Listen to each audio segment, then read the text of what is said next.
한 번 더 우리 좌우에 계신 교우님들과 인사 나누시면 좋겠습니다. 인사말은 행복하십니까? 이렇게 인사 나누시죠.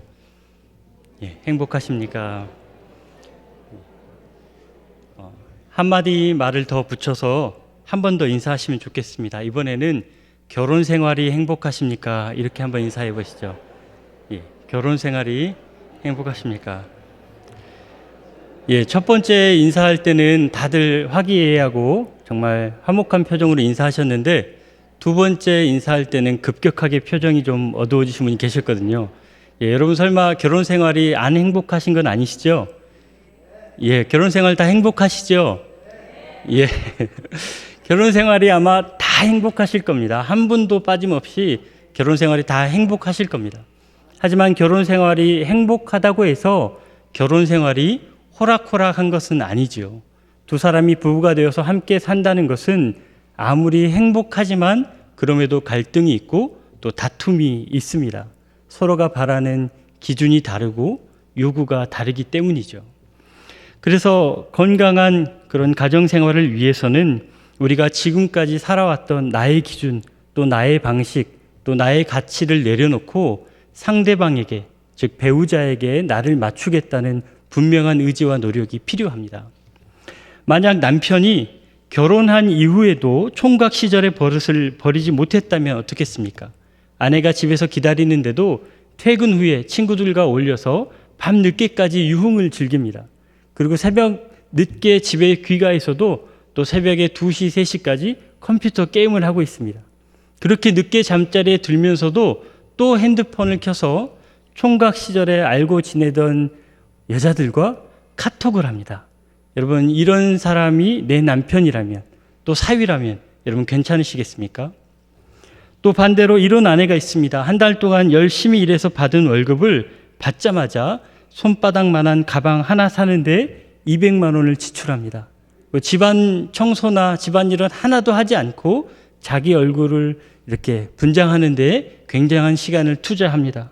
남편과 이벤트, 기념일은 목숨 걸고 챙기면서 부모님 생신 때는 항상 아프다고 들어 눕습니다. 여러분, 이런 아내 괜찮으시겠습니까? 누군가와 부부가 되어서 평생을 함께 살겠다고 서약했다면 그들은 이제 그 이전의 생활 습관들을 모두 버려야 됩니다. 아내가 되기 이전에, 남편이 되기 이전에 살았던 나의 습관은 이제 다 버리고 이제는 남편으로서 또 아내로서 완전히 새로운 존재로 다시 태어나는 것이 바로 부부입니다.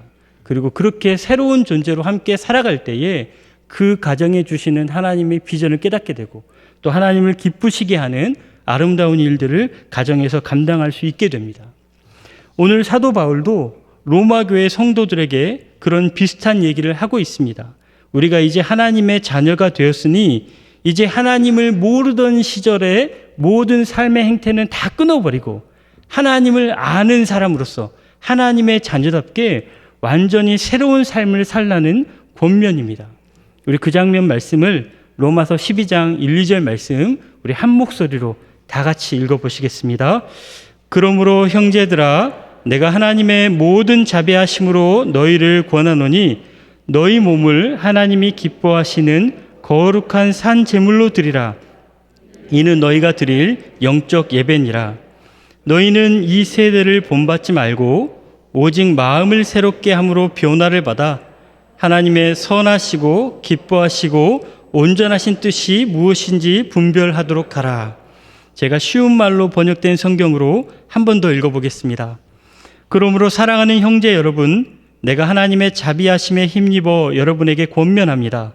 여러분의 몸을 하나님이 기뻐하시는 거룩한 살아있는 제물로 바치십시오.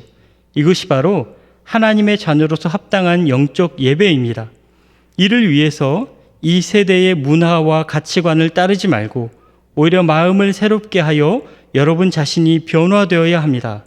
그리하여 하나님의 선하시고 기뻐하시고 온전하신 뜻이 무엇인지 매사 분별하며 사십시오.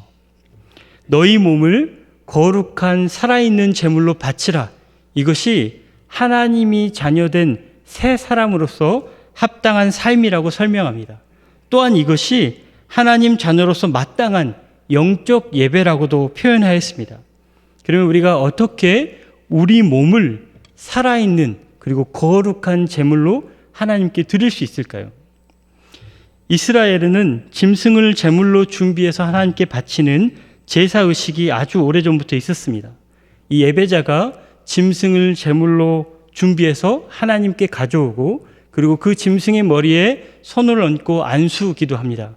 그러면 이 짐승과 예배자가 동일시되면서 이 짐승이 예배자를 대신하여 하나님께 바쳐집니다. 이렇게 제물을 대신 바치는 제사는 예배자의 헌신과 속죄를 상징했습니다. 그런데 오늘 바울은 이렇게 짐승을 대신 바치는 것에 부족하다고 느낀 것 같습니다. 짐승을 대신 바칠 게 아니고 이제는 네 자신이 제물이 되어서 너를 하나님께 바치라고 말씀하고 있습니다.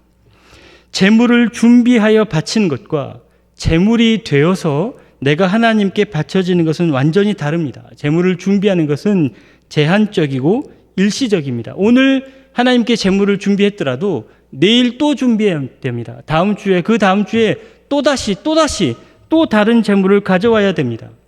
그런데 스스로 제물이 되는 것은 우리 인생 전체에 걸쳐서 일어난 일이고 또 우리 삶의 모든 영역에 있어서 가정에서 일터에서 학교에서 그리고 교회 공동체 안에서 다 동일하게 적용되는 일입니다.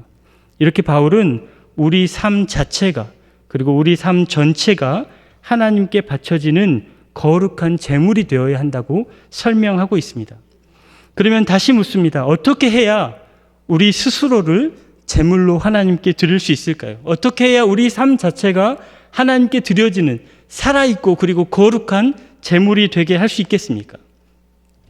오늘 말씀 속에서 두 가지로 살펴보겠습니다. 첫째, 하나님께서는 이 세대를 본받지 말고 변화를 받으라고 말씀하십니다. 여기서 변화를 받는다는 말의 원어적인 의미는 근본적인 형태의 완전한 전환을 의미합니다. 그냥 겉모양만 조금 바꾸는 리모델링이 아니라 처음부터 다시 짓는 재건축을 말합니다. 땅도 다시 파고 기초공사도 다시 하고 설계 자체를 처음부터 다시 하는 겁니다. 그런데 예수를 믿는다 하면서도 그의 삶이 전혀 달라지지 않는 사람이 있습니다. 예수를 믿으니까 교회 예배에 처음 나옵니다. 헌금도 드려보고 찬양도 해봤습니다. 구역 모임도 가고 성경 공부 모임도 나가봤습니다. 그렇게 시간이 지나니까 직분도 받았습니다. 교회에서 여러 역할도 맡고 책임도 담당합니다. 시간이 더 지나니까 이제 교회에서 돌아가는 것이 무엇인지 완벽하게 알았습니다. 기독교 문화, 교회 생활을 확실하게 할 수 있는 기독교인이 되었습니다. 그런데 그럼에도 불구하고 예수 믿기 이전의 삶을 똑같이 살고 있다면, 전혀 달라지지 않았다면 여러분 그가 과연 그리스도인이라고 할 수 있겠습니까? 그는 예수 믿는 자신이 솔로몬이 지은 아름다운 성전처럼 재건축되었다고 생각했을 것입니다. 하지만 그것은 사실 성전이 아닙니다. 그의 삶 어디에도 하나님께 드릴 만한 아름다운 예물이 없습니다. 그 건축된 성전 어느 층에서도 하나님을 진심으로 예배하지 않습니다. 오히려 그것은 그저 성전 모양을 본뜬 모텔이거나 술집일 수도 있습니다. 예수를 믿는다고 하면서도 이전의 삶의 습관을 그대로 유지하는 사람이 바로 이와 같습니다. 여러분, 우리는 어떻습니까? 예수를 믿는 우리는 지금 어떤 모습입니까? 하나님의 영이 거하시는 참으로 아름다운 하나님의 성전입니까? 아니면 겉모양만 성전으로 지은 그래서 불량배들이나 드나드는 싸구려 술집입니까? 제 친구가 직장에서 경험한 일을 마치 간증처럼 들려준 적이 있습니다. 그 회사가 공무원들에게 이렇게 일감을 따와서 일을 하는 그런 회사였는데 그러다 보니까 뇌물이 종종 필요했습니다. 공무원과 만나서 이렇게 같이 대화를 하는 자리에서 이 테이블 위에 하얀 봉투를 올려놓습니다. 그러면 상대방 눈빛이 흔들리는 것이 느껴진답니다. 혹여나 그렇게 했는데도 이 사람이 주저하거나 머뭇거리면 그냥 봉투를 테이블 위에 놓은 채로 화장실 좀 다녀오겠습니다 하고 자리를 비운답니다. 그러면 그런 상황에서 상대가 없고 봉투만 있는 상황에서 사람이 더 큰 유혹을 느낀다는 거죠. 여러분, 만약 우리가 이런 상황에 있다면 내가 봉투를 받아야 하는 상황이든지 봉투를 줘야 하는 상황이든지 그런 상황에 처했을 때 여러분 어떻게 하시겠습니까? 우리가 어떤 상황에 있든지 하나님의 말씀은 분명합니다. 너희는 이 세대를 본받지 말라. 오히려 이 세대 가운데 너희는 변화를 받아서 새로운 마음, 새로운 문화로 그 시대를, 그 땅을 개혁하라. 이것이 우리에게 주시는 하나님의 명령입니다.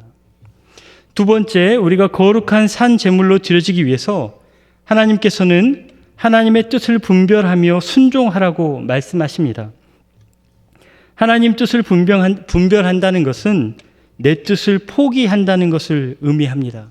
그리고 그 뜻을 분별한 다음에는 그 뜻에 순종한다는 것까지 포함하고 있습니다. 이렇게 성도의 삶은 내 뜻을 꺾고 하나님 뜻을 따르는 일에 몸부림치는 것을 말합니다. 이런 싸움 없이는 결코 하나님을 기쁘시게 할 수 없습니다. 하지만 말이 쉽지 하나님 뜻을 따른다는 것이 그렇게 만만치 않습니다. 하나님 뜻이 무엇인지 파악하고 분별하는 것부터가 여러 어려움이 있습니다. 그래서 가끔 우리 교우님들과 전화 신방을 하다 보면 이런 얘기들을 하시는 분이 있습니다. 목사님, 도대체 하나님 뜻이 무엇인지 모르겠습니다. 아무리 하나님께 기도해도 응답이 없고 하나님께 물어봐도 하나님이 대답을 안 하십니다. 하나님 뜻이 무엇이죠? 그래요, 집사님. 참 그게 어렵죠. 하나님 뜻을 아는 게 너무너무 어렵습니다. 그런데 혹시 집사님, 하나님 뜻을 모르는 게 아니고 하나님 뜻을 모르고 싶은 건 아니세요? 사실 제가 그랬거든요. 저는 하나님께 하나님 뜻이 무엇인지 물어보기 전에 이미 어느 정도는 솔직히 알고 있었습니다. 네가 양보해라. 네가 먼저 사과해라. 이런 마음들이 있었습니다. 근데 이게 내 뜻과 다르니까 다른 하나님의 뜻을 계속 물어보는 겁니다. 하나님, 왜 제게 이런 시련을 주십니까? 제가 왜 이런 상황에 처했습니까? 이 상황 가운데 하나님 뜻이 무엇입니까? 왜 이렇게 하십니까? 그냥 계속 반복해서 하나님 뜻만 물어봤습니다. 하나님 뜻을 보여줬는데 내 뜻과 다르다고 다른 하나님 뜻을 계속 물어보면 하나님이 어떻게 대답하실 수 있겠습니까? 당연히 하나님이 응답하시지 않는 것처럼 느껴지죠. 혹시 집사님도 이런 상황은 아니십니까? 여러분, 이쯤 되면 전화기 너머에 상대방 표정이 느껴집니다. 괜히 물어봤다 하는 그런 표정 있잖아요. 그냥 목사님, 남편도 잘 있어요. 우리 아이들도 잘 있고요. 온라인 예배 잘 드릴게요 하고 빨리 전화를 끊었어야 되는데 괜히 얘기가 길어지다 보니까 속마음이 다 드러나 버리는 거죠. 사실 우리가 그렇습니다. 하나님 뜻을 모르는 게 아니라 하나님 뜻을 알고 싶지 않습니다. 하나님 뜻을 모른 채로 내 마음대로 사는 것이 훨씬 편합니다. 하나님 뜻을 알게 되면 그때부터 굉장히 곤란해집니다. 하나님 뜻대로 안 할 수도 없고 하나님 뜻대로 하자니 너무 괴롭습니다. 그래서 하나님 뜻을 아는 가장 쉬운 방법은 내 뜻을 빨리 포기하는 것입니다. 내 뜻을 포기하면 그제야 하나님 뜻이 보이기 때문입니다. 사도 바울이 바로 그런 사람이었습니다. 그는 여러 차례 선교 여행을 하면서 나름의 경험과 노하우를 가졌습니다. 자기를 믿고 따르는 동역자들도 생겼고 가는 곳마다 복음의 열매가 풍성하게 맺혔습니다. 그러던 어느 날 문제가 생깁니다. 원래 계획한 대로 진행하는 것을 하나님께서 원치 않는다는 느낌을 받았습니다. 분명히 전에는 이런 식으로 진행하면 하나님께서 도와주셨던 방식이고 이전에 다 하나님께 묻고 구하여 결정했던 방식입니다. 그런데 뭔가 막힘이 생깁니다. 이상합니다. 그 장면을 사도행전에 이렇게 기록합니다. 성령이 아시아에서 말씀을 전하지 못하게 하시거늘 그들이 부르기아와 갈다디아 땅으로 다녀가 무시아 앞에 이르러 비두니아로 가고자 있으되 예수의 영이 허락하지 아니하는지라. 그리고 그날 밤에 이 드로아라는 지역에서 바울이 꿈을 꿉니다. 그리고 꿈속에서 한 사람이 손짓하여 마게도냐로 건너오라고 합니다. 그런데 이 마게도냐는 이 바울의 선교 일정표에 한 번도 들어간 적이 없는 지역입니다. 배를 타고 바다를 건너야 하는 곳이었습니다. 배도 없고 그 땅에 대한 아무 정보도 없었습니다. 그런데 바울은 자신의 계획을 단번에 취소하고 하나님께서 보여주신 것을 비전으로 믿고 쫓아 나섭니다. 그리고 이로 인해서 원래 목표지였던 이 터키 지역을 넘어서 유럽까지 하나님의 복음이 전해지게 되었습니다. 우리 일상에도 같은 상황이 생길 수 있습니다. 어떤 문제를 해결하는 방식이나 해결하는 결과에 있어서 내 뜻과 하나님의 뜻이 긴장 관계에 있을 때가 있습니다. 예를 들어서 직장에서 사소한 일로 핀잔을 두고 또 모욕감을 주는, 그렇게 괴롭히는 상사가 있습니다. 이기적이고 아주 괴팍한 사람입니다. 그리고 이 사람과의 관계를 두고 제가 고민합니다. 기도하기 시작합니다. 그를 앞으로 어떻게 대할 것인가? 이 사람 때문에 내가 이직을 해야 하는가? 아니면 이 사람 빼고 나머지 모두 사람을 내 편으로 만들 것인가? 아니면 이 사람을 정말로 굴복시킬 것인가? 그런데 하나님은 나의 이런 고민에 무관심하십니다. 오히려 그를 불쌍히 여기라고 하십니다. 그를 위해서 기도하라고 하십니다. 아무에게도 악을 악으로 갚지 말고 모든 사람 앞에서 선한 일을 도모하라. 할 수 있거든 너희로서는 모든 사람과 더불어 화목하라. 이런 말씀들만 자꾸 눈에 걸립니다. 여러분, 이럴 때에 어떻게 하셨습니까? 아마 이런 비슷한 경험들이 우리 교우님들에게 다 있으셨을 텐데 그때마다 여러분 어떻게 하셨습니까? 내 뜻을 버리고 하나님 뜻을 따르는 일에 몸부림치는 것이 바로 내가 제물로 드려지는 거룩한 예배입니다. 내 뜻을 죽여서 하나님 앞에 제물로 드리는 것이 우리가 일상에서 나의 삶이 하나님 앞에 거룩한 제물로 바쳐지는 것입니다. 사랑하는 여러분, 오늘은 부활주일입니다. 부활하신 예수님께 어떻게 감사와 영광을 돌리겠습니까? 예수님의 부활을 기념하며 어떤 예물을 드리시겠습니까? 물론 오늘 오전에 다 귀한 부활절 감사헌금을 준비해서 하나님께 예물로 드리셨을 겁니다. 거기에 대하여 오늘 바울의 권면처럼 우리 자신을 하나님 앞에 거룩한 제물로 드리는 것은 어떠실까요? 다음 한 주간 이전에 내게 익숙한 세상의 습관들을 다 끊어버리고 거룩한 습관을 쫓아 생활하는 것입니다. 또 다음 한 주간에 하나님 뜻을 모른다고 핑계 삼지 않고 이미 내게 주신 하나님의 뜻, 이미 알고 있는 하나님의 뜻이라도 즉각 순종하면서 하나님을 기쁘시게 하는 겁니다. 이렇게 우리가 일상의 삶에서 내 자신을 하나님께 제물로 드릴 때에 나의 삶을 통해서 하나님께서 영광 받으시고 또 나의 삶이 우리 이웃들에게도 큰 위로가 될 줄 믿습니다. 기도하겠습니다. 참 좋으신 아버지 하나님, 우리를 위하여 독생자 예수님을 보내주시고 우리의 죄를 씻어주시고 부활의 권능으로 홀로 영광 받으심을 감사하며 찬양합니다. 존귀하신 예수님께서 나를 위하여 제물이 되셨던 것처럼 이제는 나도 주님을 위한 거룩한 제물이 되게 하시고 그래야 하나님께서 기뻐하시는 아름다운 영적 예배를 드릴 수 있도록 아버지 인도하여 주옵소서. 예수님 이름으로 기도드리옵나이다. 아멘.